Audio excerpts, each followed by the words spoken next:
Bienvenidos a La Mujer del Siglo XXI. Hoy les hemos preparado un programa muy especial, Mujer y Política.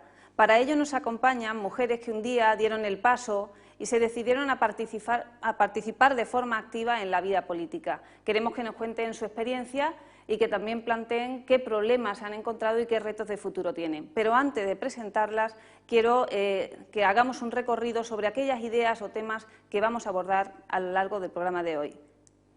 Esperen un momento, que enseguida volvemos. No es hasta el año 1931 cuando en España se le da a la mujer el derecho al voto, resultado de una intensa reivindicación.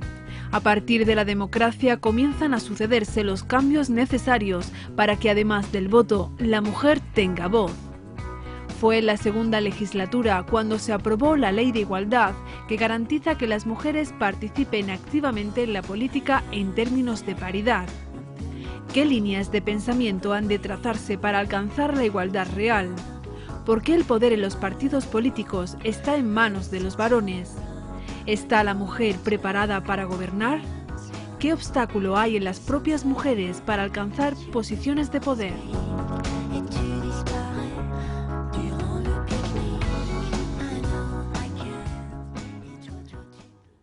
Nunca les había hablado de cómo surgió la idea de este programa. Lo cierto es que un día nos pidieron que hiciéramos un curso sobre la mujer del siglo XXI y 20 profesionales con formación psicoanalítica hicimos un recorrido histórico sobre los cambios en el último siglo que había realizado la mujer y también los retos de futuro. De ahí surgió este libro, La mujer del siglo XXI, de la editorial Grupo Cero, y ante la buena acogida del mismo y lo interesante del tema, llegamos a este programa en el cual cada semana compartiremos con 4 tertulianos y tertulianas un tema. En esta ocasión vamos a hablar de política y por eso hemos invitado a personas, a mujeres muy activas en este campo, representativas de su labor, y queremos que nos hablen de su experiencia. Tenemos a Gema del Corral, buenas noches, concejala del Distrito Centro de Málaga, muy implicada en el tema de la igualdad y de la mujer. Gracias por estar aquí. Nada, muchas gracias a vosotros por invitarme. Tenemos también a Fuensanta Lima, secretaria provincial de Igualdad del PSOE de Málaga. Bienvenida, Fuensanta. Muchas gracias, como siempre, un honor estar en esta casa donde siempre se ha prestado un fantástico servicio público de información. Nos acompaña nuevamente Genoveva García, socióloga, que siempre nos ofrece interesantes puntos de vista desde ese área de conocimiento. Bueno, pues nada, muy buenas noches y encantada de estar compartiendo nuevamente con ustedes este programa. Y también nos acompaña Toni Morillas, coordinadora provincial de la Mujer de Izquierda Unida Los Verdes de Málaga. Bienvenida, Toni. Hola, buenos días, ¿qué tal? Muy bien. Antes de comenzar, hemos realizado 2 entrevistas a 2 políticas representativas de este campo, Purificación Pineda, directora general del área de igualdad del Ayuntamiento de Málaga, y Rosa Torres, una mujer que ha estado en la Junta de Andalucía, que ahora es concejala por parte del PSOE en el Ayuntamiento de Antequera, y que tiene mucho que decir de su experiencia como políticas, de su lucha por el campo de la mujer y de algunas cosas que igual tenemos que modificar para que aún la mujer tenga otro lugar en la política y en la sociedad. Vamos a ver los vídeos y después empezaremos la tertulia con nuestras invitadas. Yo comencé en el mundo de la política muy joven, con 18 años tenía inquietudes políticas y decidí afiliarme al Partido Popular. Ahí pues entré en contacto con muchos compañeros y compañeras, la verdad es que fue una época ilusionante, menos intensa de lo que han tenido otros compañeros porque yo también quise hacer mi carrera y sacar mis estudios adelante. Y luego después, cuando ya consideré que estaba suficientemente formada, después de tener una licenciatura y un doctorado, pues comencé de la mano de Paco de la Torre dirigiendo precisamente el área de igualdad, entonces área de la mujer en el Ayuntamiento de Málaga. Y bueno, pues son unos comienzos ilusionantes sobre todo porque siendo mujer, entonces una mujer además bastante joven, tener la oportunidad de iniciar las políticas de igualdad en el Ayuntamiento de Málaga de la mano de Paco de la Torre y de Maribel Romero, pues fueron unos momentos ilusionantes que recuerdo con muchísimo cariño. Estoy muy satisfecha de los logros conseguidos, he sido teniente de alcalde durante 8 años, se me ha tenido en cuenta exactamente igual que cualquiera otro de mis compañeros varones y por lo tanto estoy plenamente satisfecha de lo conseguido y bueno, cualquiera sabe en el futuro lo que puede deparar todavía. En política faltan muchas cosas por hacer todavía para que la mujer consiga la igualdad con respecto al varón. Sin embargo, nos faltan más cosas que en el resto de la vida, tanto pública como privada. Nosotras tenemos el principal problema que tenemos las mujeres en política, que es el mismo que tienen el resto de las mujeres que se dedican a otras cosas. La dificultad para conciliar, porque todavía no entra en la cabeza, no somos conscientes de que para que las mujeres podamos conciliar, para que los hombres puedan conciliar, todos tenemos que ser corresponsables de las tareas domésticas. Entonces hace falta mucha educación para que ese paso que las mujeres hemos dado fuera de casa, en este caso hacia la política, pues que también los hombres lo den, pero hacia adentro, y colaboren, porque muchas veces se queda en eso, simplemente en yo ayudo en casa, pero es que no es eso. Todos tenemos que tener en cuenta que en casa hombres y mujeres somos responsables, corresponsables. Entonces, claro, la mujer es mucho más difícil. La política es además un servicio que necesita de muchas horas diarias de trabajo. No es como otros trabajos que muchas veces pues tienes un horario de 8 horas, de 7 horas y cuando terminas te vas a casa, sino que nosotros muchas veces tenemos trabajo de empezar a las 7 de la mañana y terminar a las 11 o las 12 de la noche. Compaginar eso con la vida familiar es muy complicado. Muchas mujeres no dan todavía ese paso adelante que sí que la sociedad nos reconoce, pero que por miedo a no poder compatibilizarlo con el cuidado de la familia, el criar a hijos o hijas todavía pequeños, no somos capaces de darlo precisamente porque nos faltan esos apoyos. Entonces, al final es el mismo problema que se encuentra cualquier mujer cuando quiere dar el paso de tener responsabilidad en una empresa o de dedicarse al mundo del asociacionismo o cualquier otra cosa, que es difícil compaginarlo con la vida privada. Somos muchas las mujeres que tenemos aspiración de estar en política, de gobernar codo con nuestros compañeros varones y de estar ahí porque tenemos también muchísimo que aportar. Es que yo desde mi punto de vista no se entiende el que en la política no puedan estar representadas las mujeres porque tenemos tanto que decir como los hombres. Diferencias a la hora de afrontar los problemas, a la hora de afrontar las cosas, pues está claro que hay diferencias también a la hora de afrontar la política. Nosotras, en el mismo mundo de la empresa, hay formas de dirigir la empresa y están estudiados de la mujer y formas más masculinas. Se está incluso dando la paradoja de que el liderazgo femenino suele ser más rentable, suele dar mejores resultados que el liderazgo masculino. En lo que es la forma de dirigir las empresas, esto aplicado a la política, pues es igualmente válido. Nosotras solemos trabajar con más colaboración que los hombres, tenemos una forma de entender el liderazgo más colaborativa, más de grupo, más apoyándonos en las personas que nos rodean. Tenemos también una entrevista con Rosa Torres del PSOE, concejala del Ayuntamiento de Antequera, una persona muy representativa en el Partido Socialista, en la Junta de Andalucía, que ha sido consejera de Cultura y muy implicada también en el área de la mujer. Pasemos a ver el vídeo que no tiene desperdicio. Muchas gracias. Algunas cosas hemos conseguido, pero queda la que es fundamental, que es el cambio de mentalidad de muchas mujeres y muchos hombres.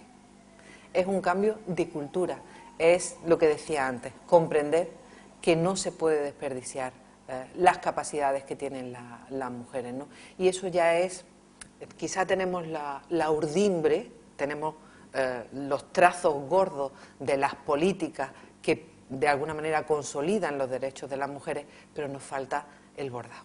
Yo he tenido el honor, el privilegio, con todas las letras, porque no tantas hemos llegado, de formar parte de un Consejo de Gobierno en la Junta de Andalucía. Y recuerdo tanto al presidente Chávez como al presidente Griñán contestando esa pregunta. Ellos que han tenido en su mano la posibilidad de nombrar mujeres de gobierno y lo han hecho, decían, es que todavía existe el techo de cristal. Yo hablo de mi organización y hablo de los gobiernos en los que he podido estar y la decisión es conjunta. Otra cosa es las ganas de pelea.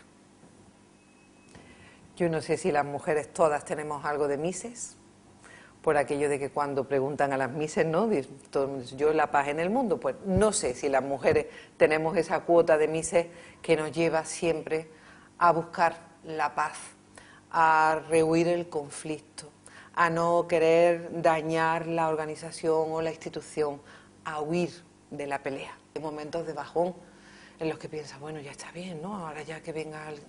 No, al final terminas volviendo a ponerte las pilas y diciendo, bueno, la cuota parte que me corresponde de este trabajo, de esta lucha, de este mantener el pie en el acelerador, la tengo que hacer. Si antes la hacía por llevarle la contraria a mi madre y por abrirle camino a mi hija, Ahora pienso también en mis nietos y esas generaciones que tienen un futuro ahora mismo de tantísima incertidumbre y que aún no pueden pelear por lo suyo, así que de manera delegada tenemos que seguir peleando por ellos y por ellas. Muy interesante esto que dice Rosa Torres, ¿no? Trabajar para las nuevas generaciones, no solo para el presente que vivimos, sino para que los nuevos hombres y mujeres del futuro vivan con otra forma de pensar, con otras posibilidades. Ha habido cosas muy interesantes que han planteado. Decía Purificación Pineda que su experiencia es que se ha tenido en cuenta igual a las mujeres que a los hombres. ¿Vuestra experiencia ha sido esa? ¿Vuestra participación en el campo político consideráis que se ha tenido en cuenta vuestra opinión independientemente de si erais una mujer o un hombre?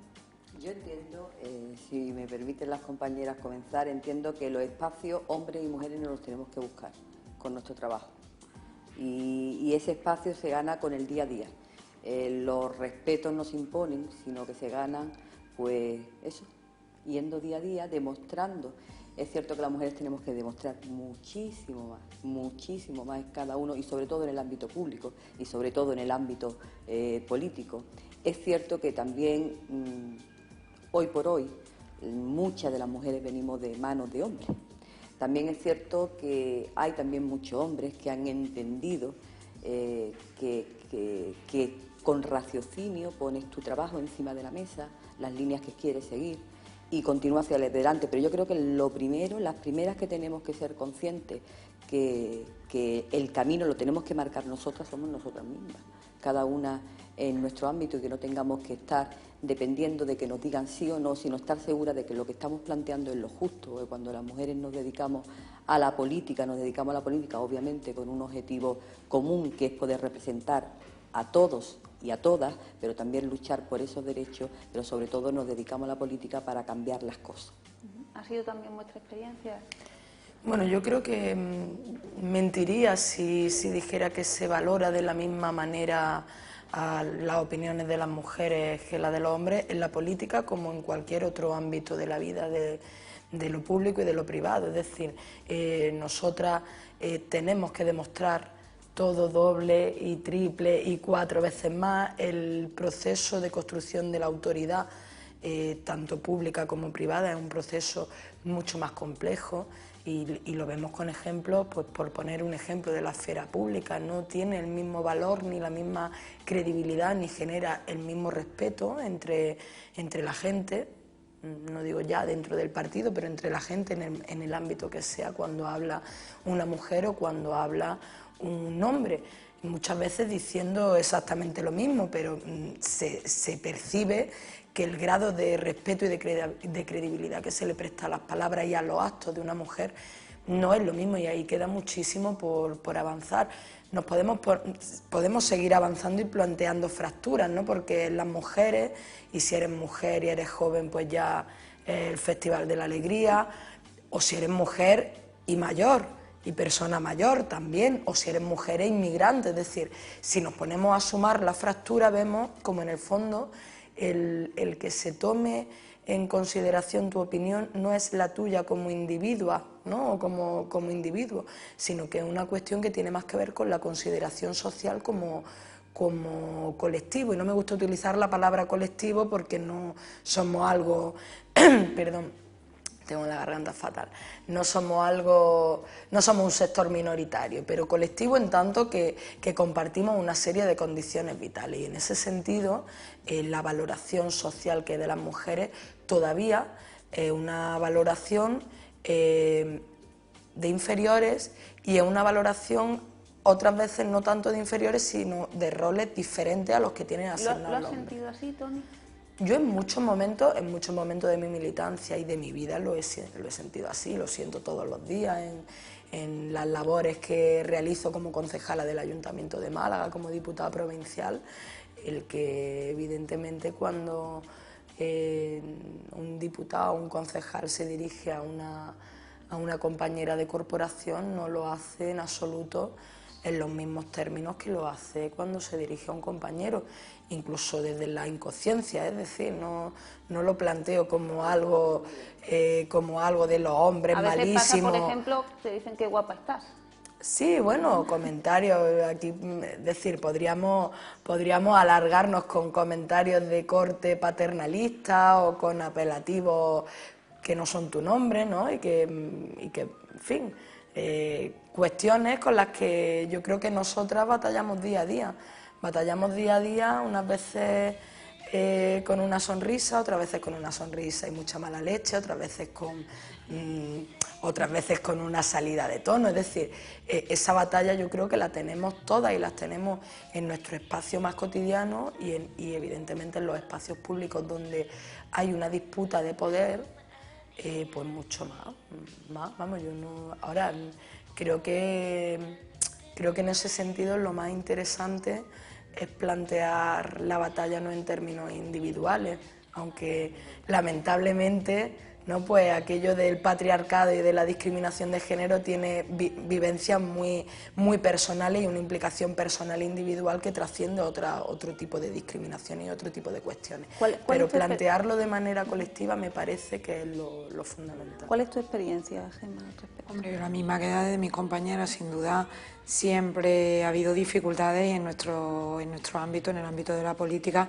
Nosotras todas, yo creo que quien diga lo contrario como mujer miente, porque es cierto que bueno, ya el mero hecho de llegar, porque estamos hablando en términos de gobierno, las que estamos aquí tenemos la suerte y el honor de participar en tomas de decisiones y en equipos de gobierno, en algunos, bueno, según en el ámbito en el que estemos cada una de nosotras, que era en el ámbito también en el que hablaba Purificación Pineda, que ella no había notado ningún tipo de discriminación desde el punto de vista de gobierno mientras que había sido teniente alcalde. Pero claro, yo me planteo lo que ha tenido que pasar hasta llegar a ser teniente alcalde, ¿no? Que eso es las dificultades. Ahí es donde yo encuentro que hay más obstáculos a la hora de poder llegar la mujer con igualdad que el hombre a esos puestos o a esa toma de decisiones, a esos puestos de poder. Después, no me gusta generalizar. Yo creo, y en eso coincido con Fuensanta, que el respeto hay que ganárselo y en esto sí que hay que ganárselo individualmente. Es decir, yo generalizar, todas las mujeres no somos iguales, todas no hemos tenido la misma experiencia vital. Sí que es cierto que hay una serie de circunstancias que la mayoría de nosotros hemos vivido, pero después cada una resuelve esas circunstancias con mayor o menor capacidad. Y yo sí que creo que en estos últimos años hemos avanzado muchísimo y sí que noto y detecto en la sociedad un respeto absolutamente mayor a la figura de la mujer en el ámbito de la política. Es decir, denoto en los últimos años que somos mucho más respetadas, que nuestra opinión se tiene absolutamente en cuenta en igualdad de condiciones con los hombres y que en la mayoría de los casos tenemos también nosotras que luchar por erradicar todo ese tipo de discriminación que muchas veces viene hasta de nosotras mismas. Es decir, es que yo creo que nosotros no tenemos una opinión generalizada ni verdaderamente asentada entre nosotras del papel que queremos jugar en todos los ámbitos de la sociedad. Es decir, aquí estamos mujeres comprometidas que tenemos muy claro lo que queremos, que lo hemos vivido y que coincidimos ahí, pero es que tú sales de aquí o sales de este grupo de mujeres y no todas las mujeres piensan como nosotras, ¿no? Entonces es una lucha complicada. Rosa Torres hablaba de cierta candidez en la mujer, ¿no? Sí, yo esa metáfora de lo de la Miss sí. No la he entendido, ¿eh? A mí me ha parecido un poco desafortunada, la verdad. Pero me parece que no la hubiera utilizado yo, vaya. Claro, pero me parece que lo que se venía a referir es eso, a ese ánimo conciliador y pacificador. Bueno, yo creo que a veces mejor Purificación con las maneras de ejercer el liderazgo. Hay ¿no? dos temas, hay dos diferencias importantes. Igual, bueno, Rosa a lo mejor pues el símil que ha utilizado bueno, no es el más adecuado. Yo creo que ella se refería a que las mujeres intentamos evitar el conflicto porque sabemos que del conflicto se tienen muy pocas cosas. Lo cual no puede estar reñido tampoco con que seamos más asertivas, porque la autoridad no es algo, la autoridad hay que saber ejercerla. Es decir, muchas veces, pues las mujeres, eso es lo que nos cuesta, llegar a ejercer esa autoridad, porque siempre intentamos evitar el conflicto, porque no somos, entendemos que no es la forma de solucionar los problemas. Entonces, puede ser esta variante, pero hay una cosa importante que yo me pregunto, ¿no?, cuando veo mujeres que llegan pues a determinados ámbitos de la política, entendiendo la política como la militancia o la representación gubernamental, porque yo entiendo que hay muchas mujeres haciendo política en la calle, que es una política también que está, y hay un resurgir ahí, hay unos movimientos importantes en los que participan muchísimas mujeres, las cuales nos dan su tiempo, su formación, su espacio para reivindicar cosas que nos implican a todos. Que tiene que ver también con los valores que las mujeres incorporamos a cualquier actividad en la que nos desenvolvemos. Tiene que ver con que las mujeres, según los antropólogos, trabajamos mejor en red, tenemos visión de largo plazo, planificamos, o sea, tenemos una mayor planificación del ejercicio, por ejemplo, de la economía, de la política, y muchos antropólogos coinciden que si el mundo estuviese gobernado por mujeres, pues seguramente nos iría mejor. De hecho, Islandia es un caso al que, bueno, miramos todas, ¿no?, como que un caso bastante representativo de lo que está pasando en esta crisis financiera y económica y cómo las mujeres han llegado y han abordado y han llegado al poder, a la decisión. Porque es verdad que hay mujeres que están en la política, en el gobierno, pero ¿cuántas están decidiendo? ¿Cuántas tienen el mando? Y cómo llegan también, porque muchas no cuentan la historia de cómo llegan. Se sabe que es difícil, pero yo no he escuchado a mujeres poderosas contar cómo han llegado y con qué dificultades. Yo creo que nos haría mucho bien a las demás saber cómo es el recorrido. También para abrirle campos a otras, ¿no? Y hay una cosa que me gusta mucho de la terapia del psicoanálisis, que es escribir, ¿no? Cuando tú escribes, porque esas cosas no se cuentan, nadie las conoce, porque el camino es difícil, pero vamos a describirlo. Claro, yo creo que es que hay un concepto equivocado. Piensa, porque yo me acuerdo que estaba en una conversación con otros compañeros y estábamos debatiendo y me ponía un ejemplo, dice, fíjate, ¿qué me vas a hablar de igualdad si aquí hay una mujer que es alcaldesa? Yo, mira, a mí ese tópico no me vale. No el hecho simplemente que seas una mujer, depende cómo ejerces, cómo haces esa política. Lo estaba hablando Genoveva de forma muy clara. Lo lógico es que cuando tú estás en política no ejerzas con los roles que han estado ejerciendo los hombres o emules para poder tener, digamos, ese respeto, ganarte ese respeto, pues el trabajar o el llevar la política de la misma forma que lo pueden hacer los hombres. Exactamente, ¿no? Sino simplemente teniendo otros parámetros encima de la mesa. Lo que tú decías, la inteligencia emocional, ponerte en el lugar del otro, de la otra, tener en cuenta los talentos, las capacidades, sumarla al proyecto, un liderazgo vertical, no horizontal y aquí la autoridad soy yo y punto. A eso es lo que me vengo a referir, con ejercer la política, pero desde el punto de vista de la mujer. Yo ahí difiero en una cuestión y voy a hacer un poco de abogada del diablo.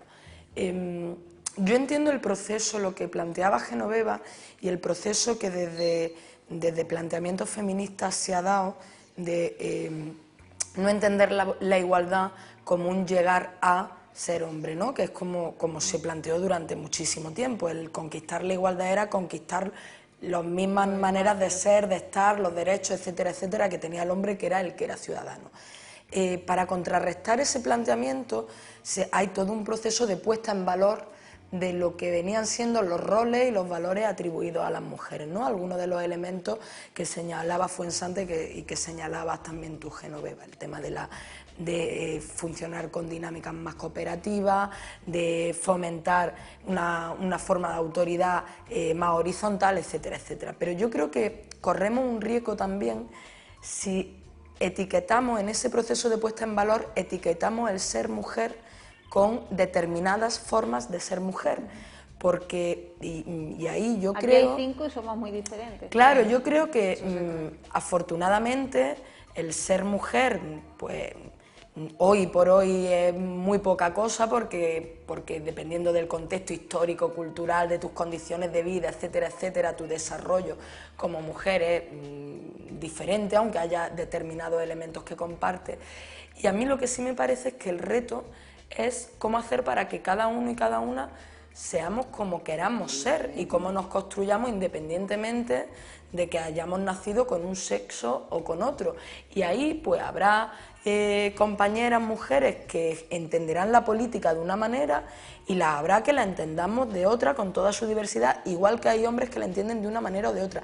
Yo creo que ese tiene que ser el reto. Y otro debate será qué tipo de política queremos construir y qué modelos políticos queremos construir. Y ahí sí podemos discutir, pero no sobre la base de incorporar los valores de las mujeres, sino queremos construir una política participada, una política que cuente más con la gente y demás, pues eso está asociado históricamente a lo que han sido los roles de las mujeres, lo que no significa que todas las mujeres opten por ese modelo de política. De hecho, tenemos muchos ejemplos que nada más lejos de la realidad. Coincido mucho contigo, Tony. Además, difiero de lo que nos decía, porque el hecho de que sustituyamos a los... Yo entiendo el ejemplo de Finlandia y es cierto que lo miramos todos porque es un referente.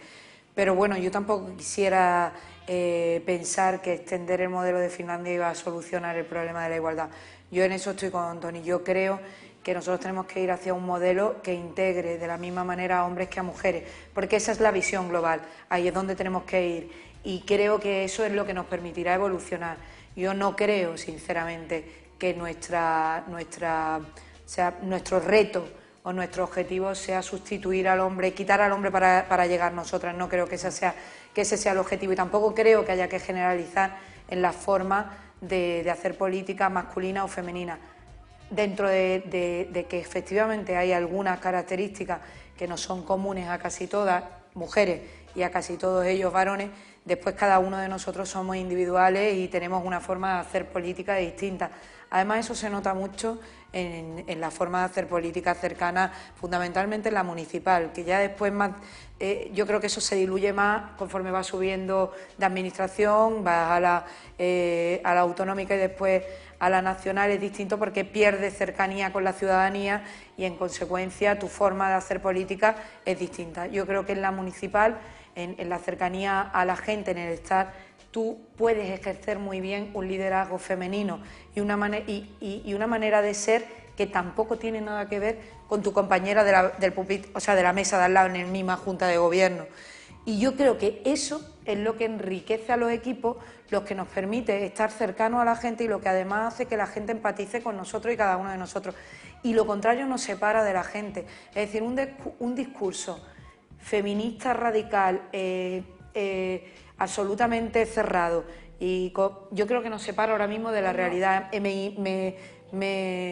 igual, no sé. a ver, hago un inciso porque no se trataba de eso. A ver, las mujeres en Islandia incorporan valores femeninos y los hombres incorporan valores femeninos. No se trata de mujeres y hombres. El debate del modelo político. Es el modelo, o sea, a lo que me refiero es el modelo. Es decir, no, yo, si tú me pones... Pero yo es que en el modelo masculino tampoco lo veo todo negativo. Es decir, No. es que yo honradamente Hombre, creo hay que hay cosas valores. que... Esa sea la cuestión. Por eso Es que yo creo que... no se trata de ver qué es mejor, se trata de que yo entiendo y creo que mucha gente comparte de que el modelo que tenemos ahora, solamente al político económico, es un nivel agresivo, es un nivel que estamos viendo que se está desmontando, es una forma de relacionarse que nos está destruyendo. Sí, pero nosotras y ahora que tiene participamos poco de en valores política. y que tiene... Sí, pero es Es que... decir, es un modelo en el que de alguna manera y las que estamos aquí todas También estamos metidas, participáis, claro. claro. Por Es eso- decir, es que es un modelo que no También podemos hay que regañarlos a adjudicárselo, veces. claro, no podemos No. adjudicárselo exclusivamente a los hombres, ¿no? Pero Creo que todas. sí, De pero todas maneras, yo creo me que gustaría, los ciudadanos y las ciudadanas también quieren participar Venga. en el debate y han lanzado algunas preguntas que quieren que vosotras respondáis. ¿Desde cuándo se dedica usted a la política? Bueno, yo podría decir, yo estoy con Genoveva. Una cosa es que estemos de cara al público pero la política la podrías venir ejerciendo desde tiempo atrás. Toda la vida, yo podría contestar que toda la vida prácticamente, desde el momento que me sentaba al lado de mi padre y mi madre, ya elegía qué es lo que quería hacer, o por ejemplo cuando he estado en una asociación de padres y madres defendiendo la educación pública. Desde ahí yo entiendo que ya estaba ejerciendo la política, porque ya estaba eligiendo qué modelo quería, qué modelo, qué forma de ejercer la política y qué es lo que pretendía elegir entre lo que se me mostraba, ¿no? Pues yo, desde los 17, 18 años militando en el Partido Popular y bueno, como digamos de cara a con una función pública o al servicio público, pues he estado 8 años como directora general del área de igualdad del Ayuntamiento de Málaga y ahora 1 año y medio como concejala del Distrito Centro, con lo cual pues unos 10 años en la función pública y después, como decía Fuensanta, pues prácticamente desde los 17, 18 años militando en un partido político, mientras que compaginaba con mis estudios y con mi vida en general y mis trabajos en otros sectores, como en el derecho, en la abogacía, pero bueno, siempre también teniendo muy claro que la vocación pública la tenía y desde el servicio a los demás. Lo tenía claro lo que me gustaba, pero no sabía si iba a ser capaz de dar el salto a la política y bueno, se dieron las circunstancias, se dio la oportunidad y lo hice. Pero hubiera ejercido la política, yo creo, desde cualquier sector en el que hubiera trabajado, es decir, desde el derecho también. Pero, por ejemplo, perdóname que le pregunte un poco a Gemma, en específico, ¿el tema de la igualdad es algo especial para ti o es igual que cualquier otro campo de la política? Que va. Bueno, cuando llegué al área de igualdad, en realidad no... Además, yo cuento muchas veces este tema porque me imagino que a lo mejor a mis compañeras, alguna de ellas le debe de haber pasado. Claro, yo creo siempre que vivimos en un falso espejismo de igualdad absoluto. Mientras que estás estudiando, bueno, tenemos la suerte de que otras mujeres lucharon porque nosotros ahora disfrutemos de unos derechos que nos permiten vivir en una burbuja en la que no nos sentimos desiguales hasta que llegamos o nos pegamos el gran batacazo de buscar empleo o de crear una familia. Mientras que estuve estudiando hasta terminar la carrera, nunca detecté ningún atisbo de desigualdad en mis relaciones con mis compañeros, con mis profesores y en general en mi mundo, ¿no? Empecé a ejercer el derecho y tampoco lo detecté. Es decir, bueno, en una profesión independiente como el derecho, pues empiezas a trabajar en un despacho y no detectas esas dificultades y esas desigualdades porque tú te buscas tus propios clientes, lo luchas y tal, nada. Cuando de pronto empiezo a darme cuenta de que efectivamente esto no es real y que verdaderamente hay una desigualdad real para muchísimas mujeres, para todas en general, bueno, pues cuando me encomiendan la Dirección General del Área de Igualdad y empiezo a hacerme preguntas. O sea, preguntas que yo ahora me pregunto por qué la gente no se pregunta. Claro, porque yo cuando empecé a descubrir, a analizar las cosas, a pensar que gente que hacía el mismo trabajo solo y exclusivamente por el hecho de ser mujer no estaba cobrando el mismo sueldo que un hombre, yo me preguntaba, ¿por qué? O sea, me cuestionaba y yo decía, bueno, ¿pero por qué? Esto no puede ser así.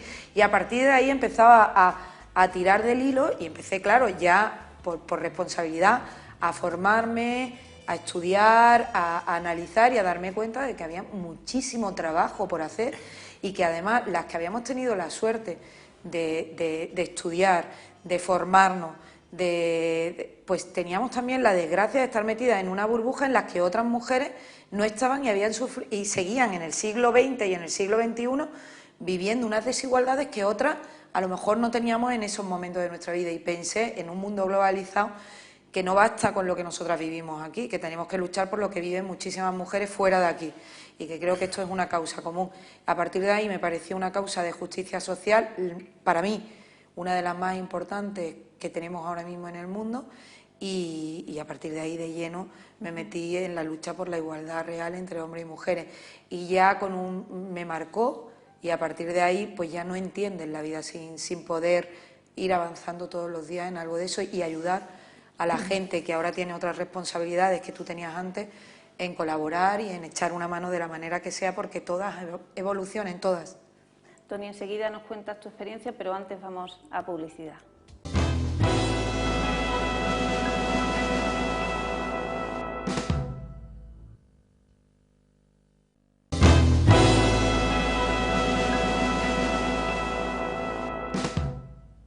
Seguimos en esta interesante tertulia sobre mujer y política y nos habíamos quedado con la curiosidad de saber desde cuándo se dedica a la política Toni Morillas.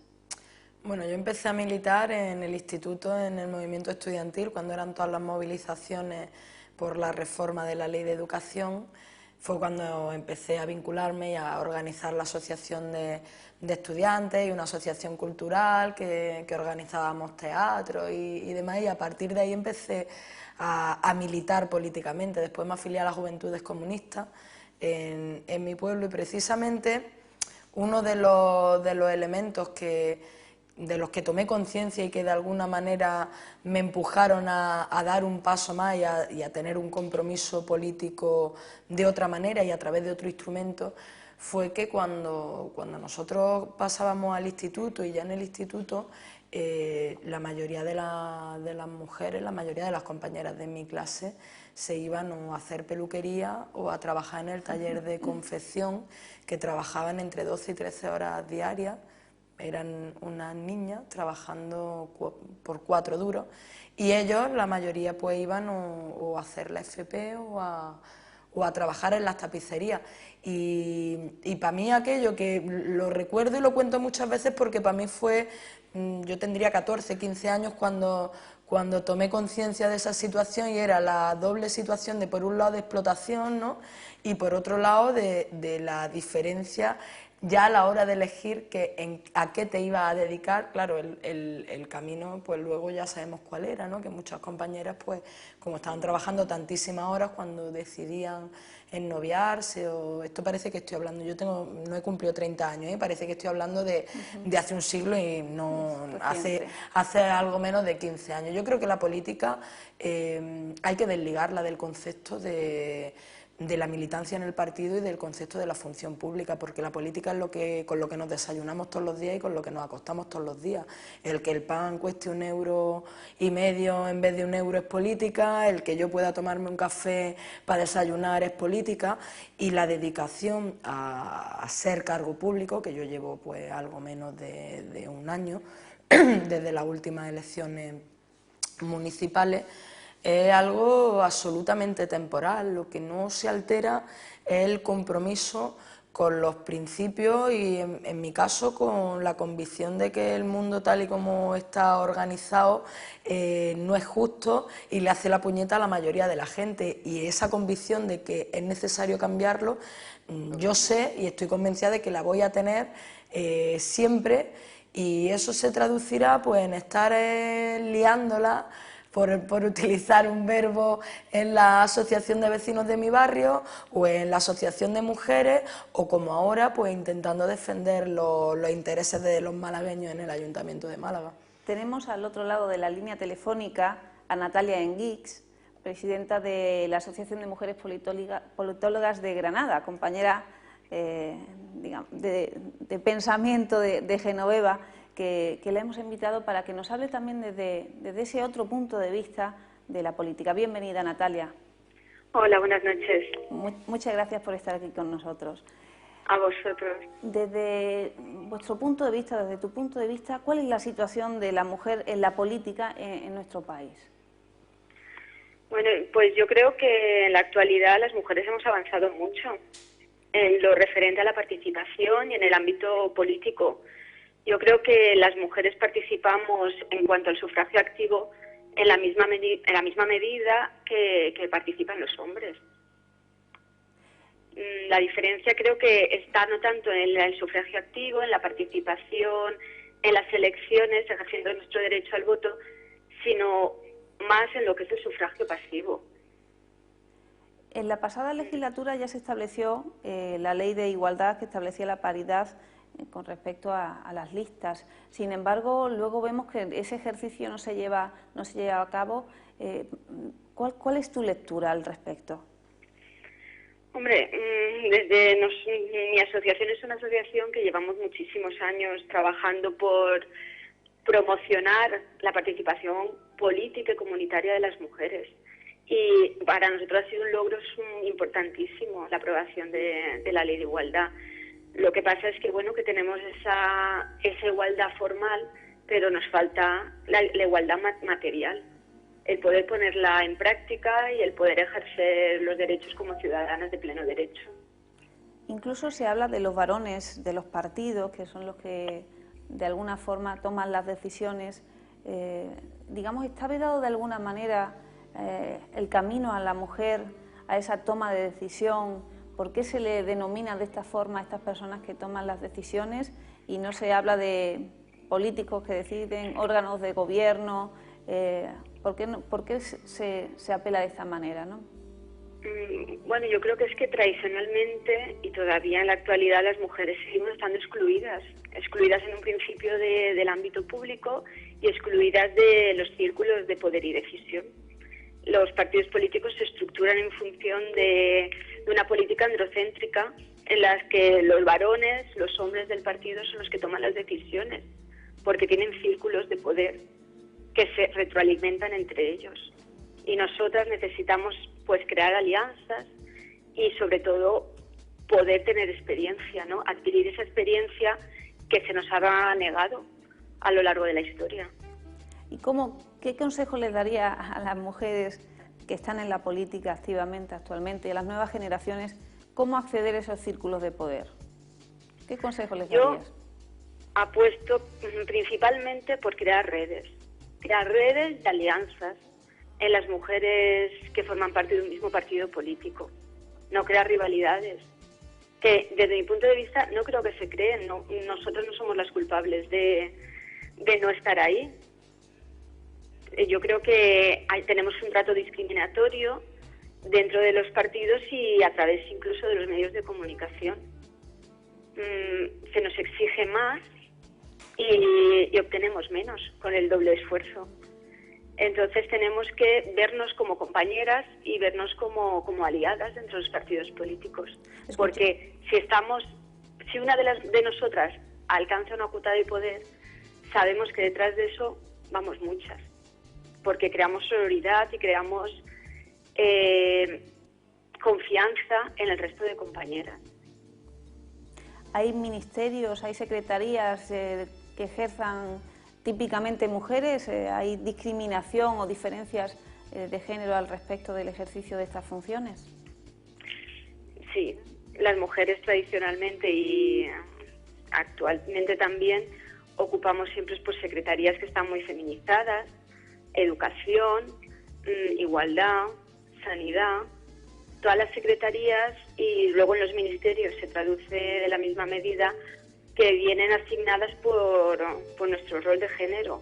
Hemos sido y somos las cuidadoras, las educadoras y lo que tradicionalmente hemos sido en el ámbito privado, pues aunque es verdad que hemos accedido al ámbito público, esos sesgos de género siguen estando ahí. Y si hay hombres que se animen a darle otra oportunidad a las mujeres, ¿son criticados estos hombres? Yo creo que no, que que el feminismo ha trabajado mucho ese tema y que sabemos que el feminismo es la igualdad entre mujeres y hombres.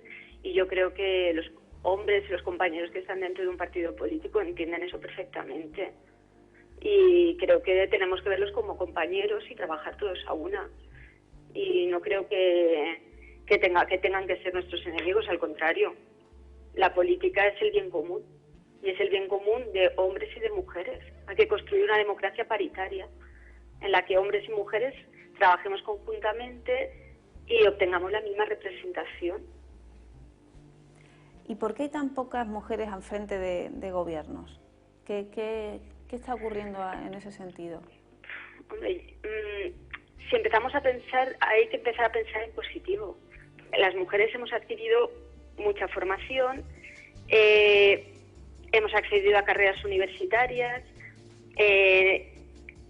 sobre todo en el ámbito político, en el ámbito social, en el ámbito jurídico, y es verdad que eso lo hemos conseguido. Es verdad que las diferencias en cuanto al género relacionadas con la participación se están reduciendo mucho, según los últimos estudios, pero también nos encontramos con muchos obstáculos. Una socialización política diferencial, a las mujeres nunca se nos ha educado ni se nos sigue educando dentro de unos valores de poder, de liderazgo, de influencia, sino al contrario, se nos ha educado y socializado a través de unos valores de sumisión, de no competencia. Eso sumado a otros factores, como he dicho antes, los mayores niveles de exigencia, la menor experiencia, luego también los conflictos emocionales que sufrimos las mujeres, porque tenemos que delegar muchas veces funciones como las domésticas o las privadas para participar en la vida política. Bueno, por ejemplo, ahí el psicoanálisis tendría mucho que aportar en ese sentido, ¿no? Por supuesto, y también la menor disponibilidad con la que contamos, que eso no hay que olvidarlo, que los partidos políticos se rigen por unos criterios de disponibilidad masculina, totalmente. Cuando se convocan las reuniones, quién toma las decisiones en esas reuniones, no se tiene en cuenta tampoco la disponibilidad con la que contamos las mujeres. Bueno, esperemos que todo esto cambie y con profesionales como las que tenemos aquí de la política y también de la sociología trabajemos para que cambie. Muchas gracias, Natalia Enguix, por acompañarnos, por ofrecernos su punto de vista y esperemos contar con vosotras para próximos programas. Muchas gracias, Elena, encantada. Gracias. Hasta luego. Tenemos más preguntas de los ciudadanos, si os parece, escuchamos a ver cuál es la siguiente. Yo quería preguntarle a las mujeres políticas de hoy en día y más de Málaga si piensan que en las instituciones públicas y políticas y eso es necesario todavía que exista una ley para promover la igualdad. Totalmente. Además, esa discriminación positiva, mientras que no de forma natural tengamos presencia simplemente sin medirnos si somos hombres o mujeres. Simplemente personas que tenemos unas características, que tenemos unos talentos, que tenemos unas capacidades y punto, se acabó, no hay sexo. Justamente lo preguntan a una chica joven, ¿no? Que a lo mejor, según estabais comentando, no se ha enfrentado todavía a esa situación de tener que buscarse, digamos, el empleo, buscarse un lugar en el... Yo que creo que no, lo que hablábamos antes, que hay muchas mujeres o chicas jóvenes que no son conscientes de lo que les espera en un futuro, ¿no? En ese sentido, yo creo que las medidas de igualdad han dado muy buenos resultados en nuestro país y fuera de él, y es cierto que bueno, que son medidas que tienen, yo creo, su tiempo, es decir, no van a ser medidas que tengan que estar, y así yo creo que son concebidas como medidas eternas, es decir, si no, no avanzaríamos nada, no hubiéramos conseguido nada ni conseguiremos nada. Yo creo que son medidas que tendrán su tiempo y habrá un momento en el que efectivamente esa igualdad real esté conseguida y ya no sean necesarias, no tengan razón de existir y razón de ser, y al revés, y que si tuvieran que seguir existiendo serían para nosotras algo absolutamente negativo. Yo creo que estamos justo en el momento en el que hemos avanzado mucho, tenemos que seguir haciéndolo, todavía nos queda mucho por hacer, pero yo creo que en un futuro relativamente cercano las medidas de igualdad, las leyes de igualdad, que me imagino que ya se referiría a la ley de cuotas, a la ley de igualdad, imagino que sería por la necesidad de marcar por ley la representatividad de las mujeres en órganos de gobierno. Yo espero que eso no tenga que ser necesario en un futuro y yo espero que sea lo más cercano posible, porque verdaderamente se consiga que la gente llegue a los puestos de responsabilidad por todas las razones que deben de llegar y nunca por razón de sexo, ¿no? Pero ese momento yo creo que no ha llegado todavía y que todavía va a hacer falta. Yo creo que en un futuro yo prefiero llamarlas medidas de acción positiva, porque cuando hablamos de discriminación positiva no, ya de acción positiva. Le ponemos un carácter peyorativo y negativo que luego tiene que ver mucho con algunas de las opiniones que hay en relación al tema. A mí me parece que es importante una de las cuestiones que señalaba la compañera en relación a la igualdad real, y es que las medidas de acción positiva son medidas paliativas y medidas correctoras, es decir, que se ponen porque se sabe que de manera natural las mujeres no acceden a determinados espacios, sobre todo lo que tiene que ver con el ámbito público, con la misma capacidad, en las mismas condiciones, mejor dicho, que los hombres. Ahora bien, la clave está en transformar las condiciones materiales que hacen que la vida de las mujeres sea radicalmente peor de lo que es la vida de los hombres. Y me refiero no entramos en el fondo de la cuestión, que claro, el fondo es modificar la sociedad, el rol que la mujer ocupa en la sociedad. Hablamos del tema de los tiempos. Es que claro, es que si las mujeres, por imperativo social, ¿no?, son las que asumen los cuidados, aparte del trabajo, ahora el cuidado de los mayores, el cuidado de los niños y de las niñas, etcétera, etcétera, es que no quedan horas en el día para compatibilizarlo ni con la participación en un partido político, ni, vamos, prácticamente que ni tiempo para lavarte los dientes e irte a la cama. Por tanto, la clave está ahí, la clave está en cómo se hace para transformar esas condiciones materiales de modo que llegue un día en el que evidentemente no hagan falta. Es que para que la gente lo entienda claramente, es que va a llegar un momento en que si no cambiamos esos problemas y ese rol social de la mujer en nuestra sociedad, es que no va a haber mujeres que quieran participar en la vida política, porque es que van a tener que hacer tales renuncias, como se está viendo y como analizando parámetros de, por ejemplo, de maternidad, de pareja, de permanencia en el cargo, parámetros objetivos que los podemos analizar y que están ahí, que significan por parte de las mujeres que estamos en política muchísimas renuncias que no son iguales en el caso de los hombres, y que va a llegar un momento en el que es que va a haber una situación en la que las mujeres no van a querer militar, ni en partidos políticos. No solo hacer leyes, sino ponerla a la práctica, llevarla a la práctica. Es que lo que hay que hacer es cambiar. Pues a mí me preocupa mucho, el rol. hablando de estas cosas a las que hay que renunciar, que por ejemplo ahora se apruebe en determinadas comunidades autónomas que las personas que se están dedicando a la actividad política no tengan una remuneración. Bueno, es que entonces, ¿quiénes van a acceder? ¿Quiénes van a llevar la actividad política en este país? ¿Qué hombres y qué mujeres? Los que tengan suficientes recursos. Pues eso es una marcha atrás importantísima, porque yo entiendo que la reivindicación de la gente con el ámbito de la política no tiene nada que ver con que es un trabajo remunerado, tiene más que ver con algunos privilegios que de la gente se ha venido enterando y los cuales pues son bastante cuestionables. Pero el tema, por ejemplo, de renunciar al tiempo, a los hijos, y ahora ¿quién se dedica? ¿Qué mujer? Hay muchísimas mujeres que son concejalas en municipios pequeños que pero y hombres en municipios pequeños, es que mujeres y hombres que no cobran, vaya. No, pero la mayoría. La gran mayoría, es que en realidad pero eso ha sido solo un 20% de los municipios tienen. Tenemos otra pregunta. Si están por el libre, porque la mujer ejerza libremente el derecho a su maternidad. Bueno, el otro día tuvimos un debate apasionante en el Pleno del Ayuntamiento de Málaga, donde cada partido político nos posicionamos al respecto, y yo creo que está claro y casi una conquista de las mujeres, el que podamos decidir cuándo, cómo, con quién y de qué manera tenemos relaciones sexuales y tenemos hijos o hijas. Y el planteamiento que ahora mismo se está haciendo y que se está haciendo por parte del Gobierno del Partido Popular es un planteamiento absolutamente regresivo en esa materia, y vuelve a llevar la maternidad, que es algo muy íntimo y muy personal, y que cada una, yo lo decía el otro día en el Pleno de Málaga y algunos me miraron así, digo, no, es que el cuerpo no es el envase del Colacao. El cuerpo y alma, eso no está separado, somos una, y sobre nuestro cuerpo tendremos que tener la capacidad de decidir. Y lo que ahora está pasando es volver a sacar la maternidad, decir que hacía relativamente poco que se había conseguido avanzar algo en una ley de plazos, no lo suficientemente avanzar, sacar la maternidad de la posesión de las mujeres y devolvérsela al Estado. Y a mí me parece, a Izquierda Unida nos parece que es una absoluta barbaridad, y lo discutimos en el Pleno, y este tema va a dar bastante que hablar, porque nos estamos yendo a 35 años atrás en materia de derechos reproductivos. Yo estoy totalmente de acuerdo.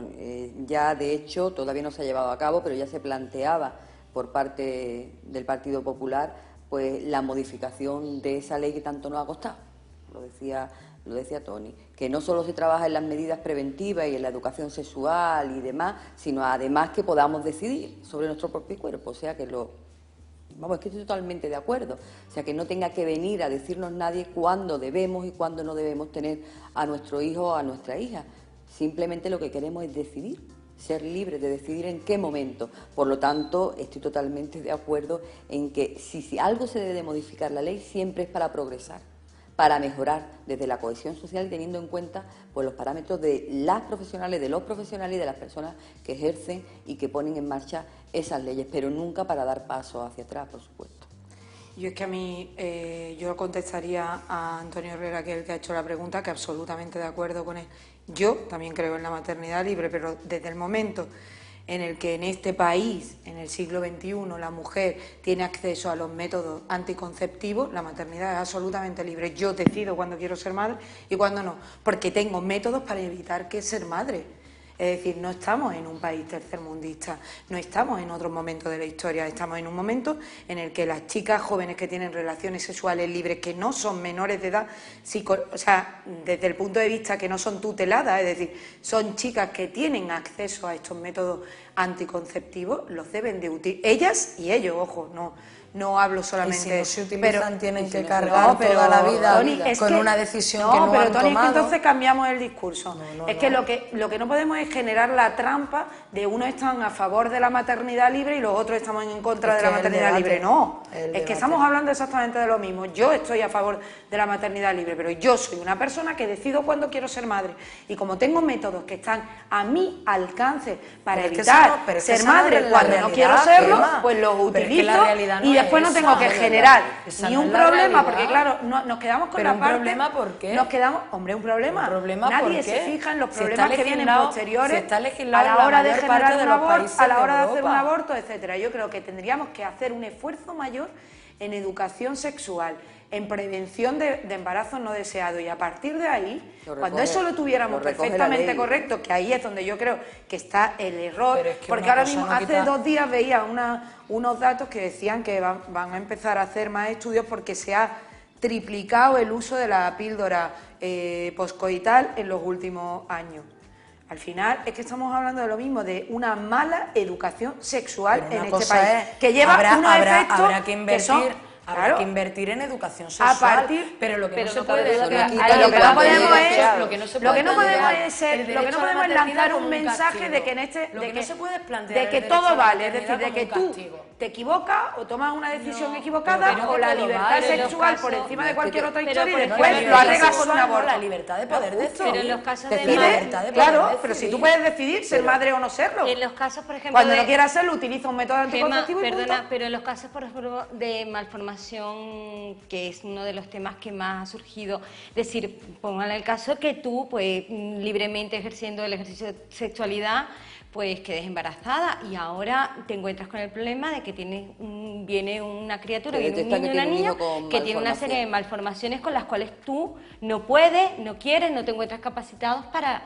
Y entonces la ley no te permite decidir. Es que se está negando hasta la ley de supuestos que la respetó José María Aznar. Eso es que... Sí, pero porque habíamos ido a una norma que obviamente no satisfacía a nadie. Bueno, a algunas personas sí, no quiero decir a nadie porque vosotros sois un colectivo muy amplio. Pero es que gente de vuestro propio partido, de ambos partidos, socialistas y de Izquierda Unida, no estaba a favor de la anterior norma en el supuesto de permitir el aborto a menores sin el permiso paterno, etcétera. Entonces yo creo que en el equilibrio, en este tema que es tan delicado, el equilibrio es muy importante, creo, honradamente. Pero es que el planteamiento que se está haciendo va más allá de la ley del 85, es decir, lo que se está planteando por parte de Gallardón no es ni siquiera plantear la ley de supuestos, ni siquiera porque elimina uno de los supuestos. Bueno, ahora mismo no es una ley, ahora mismo hay que propuesta que ha hecho, pero ahora mismo se hará, pero el simple hecho de que se ponga encima de la mesa, se harán propuestas, se reformará, en fin,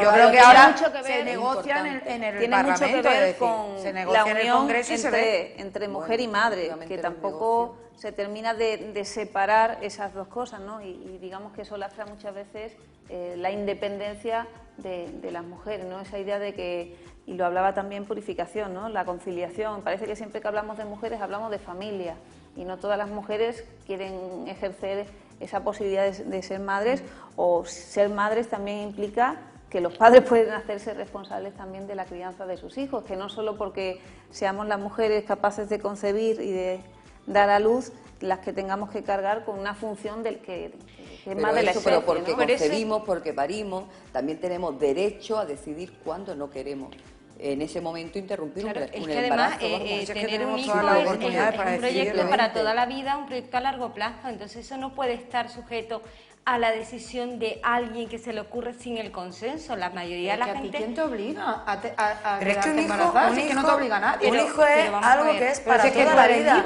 Es una decisión trascendente. ¿Quién no es libre en este país para quedarse embarazada? ¿Cuántos abortos? Vamos a ver, una cosa es el ejercicio libre de la porque hay una mala educación sexual, Toni. Vale, pues porque la gente... si no hay una claro, buena educación ahí donde está el problema. Y entonces, pero lo que no podemos es colocar la Pero no se le solución puede llamar, Gemma, perdóname, en pero otro a ver, una persona que ejerce libremente su sexualidad y por alguna razón no utiliza en ese momento, no se puede criminalizar como diciendo, bueno, tú has sido responsable y ahora carga con esto. No, porque vamos, si te pero quiero tampoco podemos personalmente, una sociedad de estamos hablando de mujeres que jueguen con la vida de otros. Es que no se puede, porque no se puede calificar. Derecho es la vida de otro también. No se puede la vida calificar de de otro, es que es un responsable. Estado de Derecho. Es que eso científicamente más que yo entendería este más que discurso y cuestionable entendería, científicamente. Sinceramente, yo entendería este discurso y estaría de acuerdo con vosotros si estuviéramos en un país que no permitiera el acceso libremente a las mujeres a los métodos anticonceptivos. Quien dice mujeres dice hombres, pero en este caso hablamos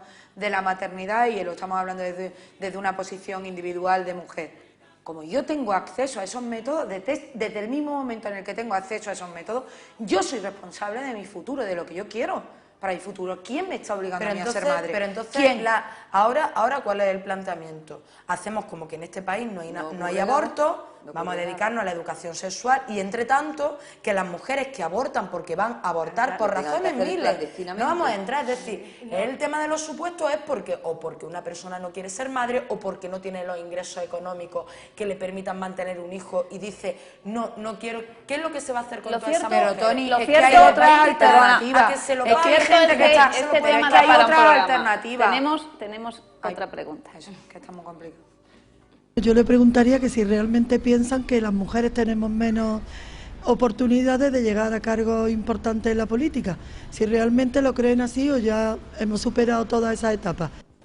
Bueno, es algo que un poquito hemos estado que hablando hemos tocado todo el programa. Podríamos hablar tal vez de vuestras ambiciones personales, que en esos aspectos os resguardáis detrás tal vez de las siglas del partido, pero ¿qué ambiciones tenéis? Bueno, yo participo mucho en lo que decía ante Toni. Hay que entender que la política es un tiempo de paso. Son etapas y entiendo que lo importante, sobre todo, yo creo muchísimo en el municipalismo.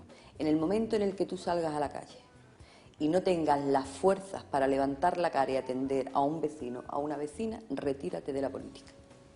Hasta ahí creo que debería de llegar la acción de cualquier persona, hombre o mujer, que se dedique a la política. Cuando pierdas el norte y diga, me voy a encerrar en mi despacho y no voy a contar con el vecino, no me voy a poner en el lugar del que lo está pasando mal, ahí termina tu acción política. Y lo tengo clarísimo, mi ambición empieza y termina en lo municipal. En lo municipal, en poder estar cerca de la gente, porque eso siempre es lo que me ha gustado, estar muy cerca. Me gusta trabajar en otro ámbito, ahora mismo estoy en el ámbito a nivel provincial, trabajando desde el área de igualdad en mi partido, en el Partido Socialista. Es un ámbito fantástico donde queda, Gemma, y ahí no coincido contigo, se ha adelantado mucho, pero nos queda tantísimo por lo que trabajar, pero sí es cierto que lo personal se queda en lo municipal. Pues yo la verdad es que no atesoro mucha más ambición que seguir, bueno, el tiempo que espero seguir el tiempo que resta de legislatura, pues en el ámbito municipal.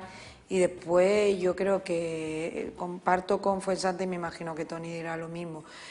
Todas hemos coincidido en que esto es un espacio de paso, la política no es una profesión, la política es un tiempo de tu vida que dedicas al servicio público a mejorar o por lo menos a intentar mejorar la calidad de vida de los ciudadanos de los demás en general en el ámbito en el que te toque tu responsabilidad. Y a eso es a lo único que aspiro. Si mi partido y en este caso, bueno, pues el alcalde estiman que puedo seguir siendo útil para nuestro proyecto político y para la ciudadanía en general. Si no, pues nada, volveré a mi ámbito profesional, al derecho, imagino, o a cualquier otro que me resulte atractivo, y en ese ámbito en el que sea intentaré seguir haciendo el bien, intentaré seguir ayudando a los demás desde donde me toque. Pero bueno, más allá de eso no tengo otra ambición, la verdad es que no. ¿No tenemos un futuro alcaldesa? Mi ambición es acabar con todo tipo de discriminación y poder ser partícipe de la construcción de algo nuevo, de un mundo que sea mucho más igualitario.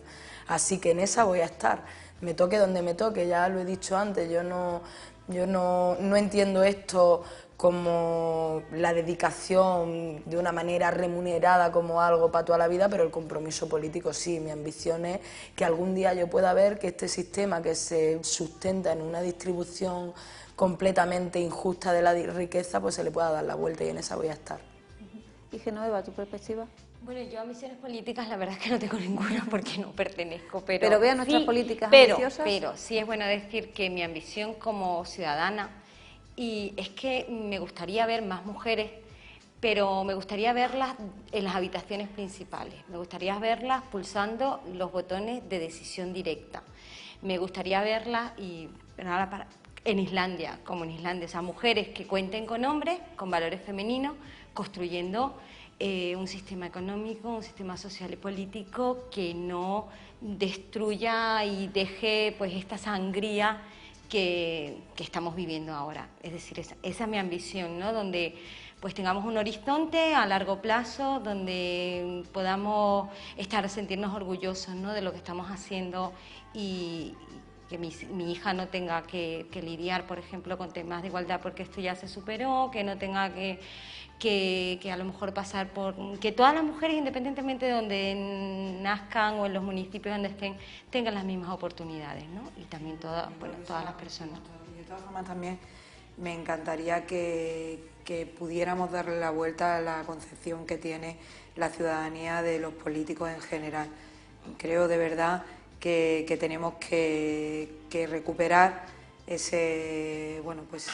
esa honorabilidad que yo creo que el 90% de las personas que se dedican al servicio público tenemos, y que es tan difícil ahora mismo de trasladar a la ciudadanía, seamos hombres o seamos mujeres. Yo creo que ahí tenemos un reto, y eso sí que es una ambición personal.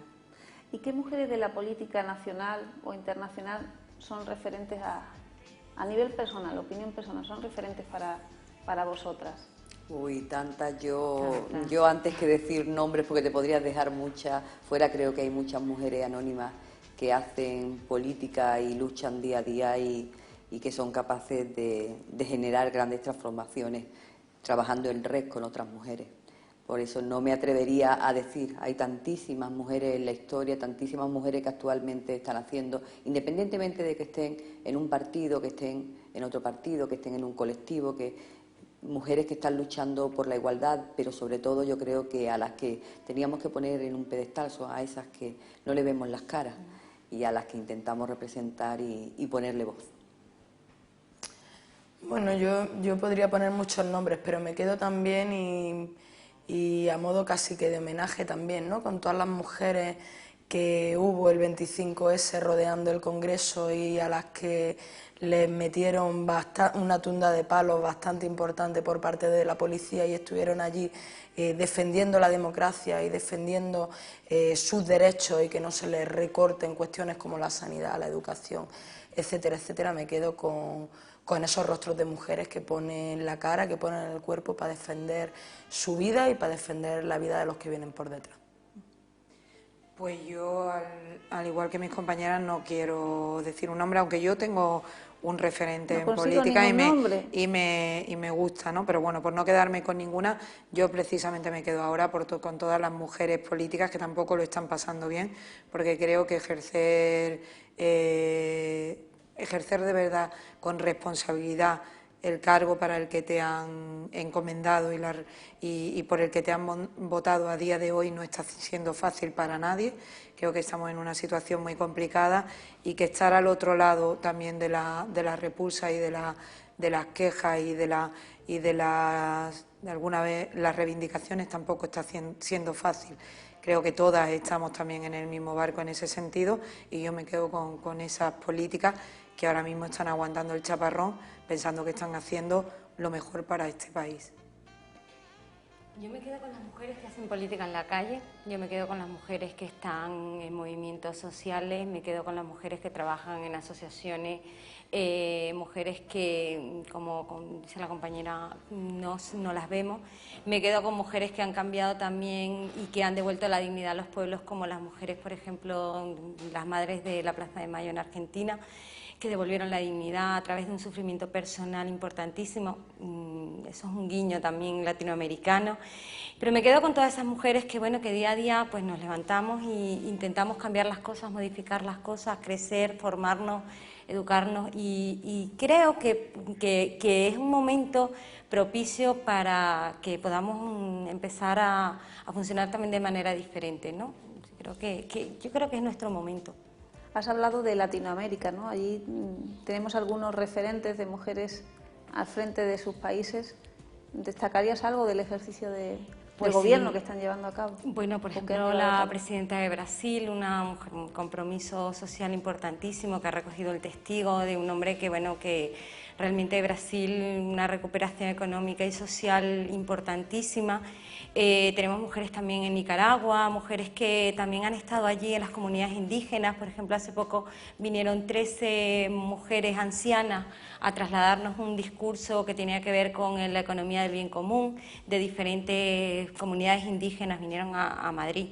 Y en Latinoamérica las mujeres les ha costado muchísimo también llegar a determinados puestos de decisión. Tenemos presidentas como ha sido Violeta Chamorro, la presidenta de Brasil, Cristina, la presidenta de Argentina, porque nos cuesta muchísimo en cualquier lugar, pero sí es verdad que ha habido movimientos en Latinoamérica impulsados por mujeres que han sido bandera, ¿no? Y ha sido ejemplo. Yo, por ejemplo, uno de los que más me gusta de las mujeres de la Plaza de Mayo, por todo el sufrimiento que eso conllevaba, ¿no? Desenterrar a esos hijos, a esos padres, a esos hermanos, y devolver sobre todo la dignidad a un pueblo que sufrió una de las dictaduras más sanguinarias, arriesgando su vida y dejando ahí un legado importantísimo. Entonces yo creo que en Latinoamérica también hay un movimiento importante liderado por mujeres, las mujeres de Ciudad Juárez, que Gemma, gracias por recordarlo, que sufren muchísimo, mujeres periodistas también, que asesinan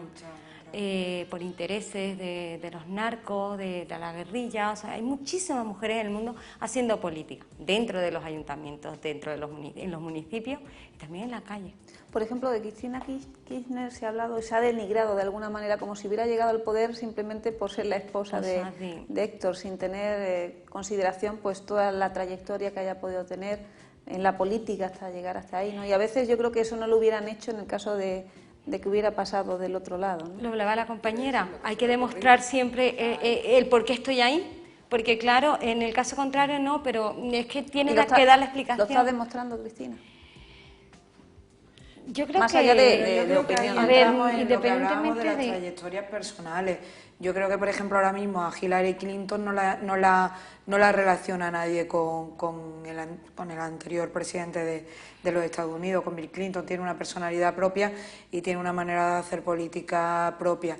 Pero yo también la podemos ver una vez que ha ejercido. Yo creo que ahí va en la línea de la capacidad. Antes era la mujer ¿no? Y luego una vez que ha ejercido su función hemos visto su personalidad, su garra, su fuerza, ¿no? Yo honradamente ahí creo que la gente, y sinceramente creo que la gente que va en la línea de cuestionar el liderazgo de una mujer porque ha sido la esposa, es que ellos mismos se estrellan contra un muro. Es que creo que ese discurso no le cala a nadie.